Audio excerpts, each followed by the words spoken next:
دوستو حضرت علی المرتضیٰ کی عصر نماز نہ پڑھنے کی وجہ سے نبی کریم صلی اللہ علیہ وآلہ وسلم کی دعا سے غروب آفتاب طلوع آفتاب ہو گیا۔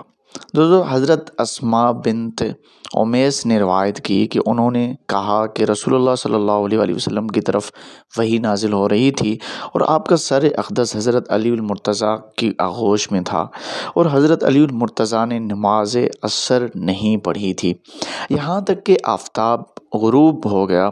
اس وقت رسول اللہ صلی اللہ علیہ وآلہ وسلم نے دعا کی کہ اے خدا، علی تیرے رسول کی اطاعت میں تھے تو ان پر آفتاب سورج کو واپس کر دے۔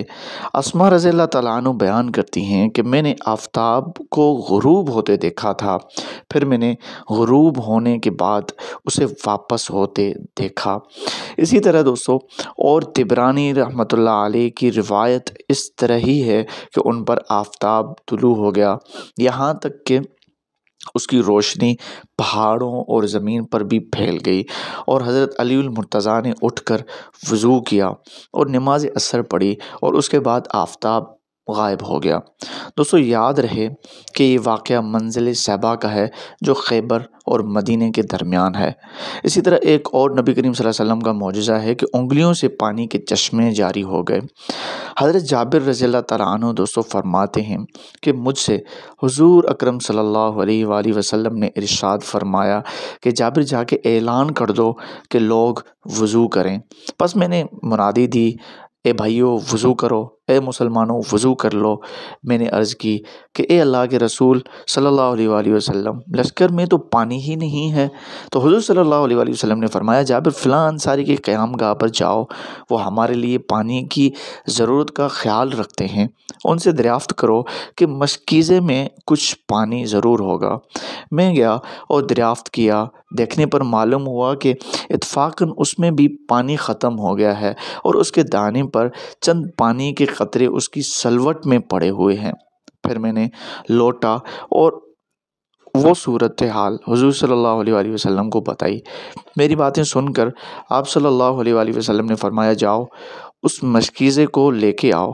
میں گیا اور لے کر آیا اور حضور صلی اللہ علیہ وآلہ وسلم نے اسے اپنے ہاتھ میں لے کر کچھ پڑھا اور دبایا، پھر میرے حوالے کر دیا اور فرمایا، لگن لانے کا اعلان کر دو۔ فوراً لگن لے آئے، جس کو آپ صلی اللہ علیہ وآلہ وسلم کے آگے رکھ دیا گیا۔ تو آپ صلی اللہ علیہ وآلہ وسلم نے دست مبارک کو اس کے اندر ڈالا، پھر فرمایا، اب بسم اللہ پڑھ کر پانی ڈالو۔ میں نے حکم کی تعمیل کی، پس آپ کی انگلیوں کے پوروں سے پانی کے چشمے جاری ہو گئے اور تھوڑی دیر میں لگن لبالب بھر گیا۔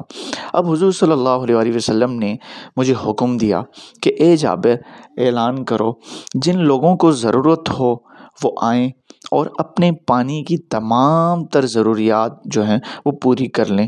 لوگ آگے پیچھے آتے رہے، پینے کو اور وضو کرنے کی جو ضرورتیں ہیں اس میں استعمال ہوتا رہا، مگر لگن جوں کا تو ہی پڑا ہوا تھا۔ صلی اللہ علیہ وآلہ وسلم کا معجزہ ہے کہ سب سے عمدہ خوشبو دوستو عاصم زوجہ عتبہ بن فرقد رضی اللہ تعالیٰ عنہ کی زوجیت میں ہم 4 عورتیں تھیں اور ہم میں سے ہر عورت خوشبو کی لگانے میں خوب کوشش کرتی تھی تاکہ وہ اپنے شوہر کو زیادہ خوشبودار معلوم ہو، اور عتبہ کی جو خوشبو ہوا کرتی تھی وہ ہم سب کی خوشبوؤں سے زیادہ تیز ہوا کرتی تھیں، باوجود یہ کہ وہ کوئی خوشبو نہیں لگاتے تھے۔ اور جب عتبہ دوسرے لوگوں کے پاس جاتے تھے تو وہ کہتے تھے کہ ہم نے عتبہ رضی اللہ تعالیٰ عنہ کی خوشبو سے زیادہ تیز اور طیب کوئی خوشبو سونگھی ہی نہیں ہے۔ تو ہم سب بیویوں نے عتبہ رضی اللہ تعالیٰ عنہ سے ان کی خوشبو کے بارے میں پوچھا، تو عتبہ رضی اللہ تعالیٰ عنہ نے ہمیں کہا کہ رسول اللہ صلی اللہ علیہ وسلم کی عہد مبارک میں مجھے چھپاکی ہو گئی تھی۔ تو میں نے حضور اکرم صلی اللہ علیہ وآلہ وسلم سے اس کی شکایت کی، تو حضور اکرم صلی اللہ علیہ وسلم نے مجھے حکم دیا کہ برہنہ ہو جاؤ۔ تو میں نے کپڑے اتار دیے اور حضور اکرم صلی اللہ علیہ وسلم کے سامنے بیٹھ گیا اور اپنی شرمگاہ پر میں نے کپڑا ڈال دیا۔ پھر حضور صلی اللہ علیہ وسلم نے اپنے دست اقدس پر دم فرمایا اور اپنا دست اقدس میری کمر اور میرے پیٹ پر پھیرا، تو اس دن سے یہ خوشبو مجھ میں مہکنے لگی ہے۔